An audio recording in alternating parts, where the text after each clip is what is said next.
గీ ముసలోడేందే బావా ఇంకా రాలేదు? ఆడెందుకొస్తాడ్రా, రాడు. పైన ఎండ మండాలే, కింద 12 గంట కొట్టాలే. గప్పుడు కొడుకులేస్తాడు, పందుపల్ల ఎడతాడు, పండ్లు బరాబరా దూముతాడు.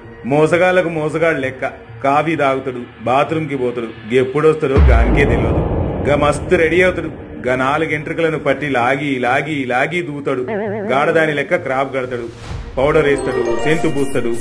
గిడేదో మల్లెపువ్వు అన్నట్టుగా తెల్ల సుక్కా ఎత్తాడు. ఇక అప్పటికి టైం 3 అవుతుంది. మన కింద సిలిండర్లు వేలుతుంటే ఈడు సైకో లెక్క నవ్వుతుంటాడు. గేమ్ చేయాలరా, మనమేదో బొడి చేద్దామని పోటుగాల లెక్క పొద్దుగాల లేచొస్తే మామగారి ముచ్చట గీది. ఏ ఊకో బావా, సీఎం గా ఉన్నప్పుడే ప్రగతి భవన్ లా అధికారులను కూసోబెట్టి పండ్లు తోమిటోడు. ఇప్పుడు నీకు నాకు లొంగుతాడా? మాయ ముచ్చట్లు బుర్ర కథ లెక్క చెబుతాడు. ఇంకేం మిగిలరా మన ఇద్దరికి బుర్ర కథలు చెప్పుడు తప్ప.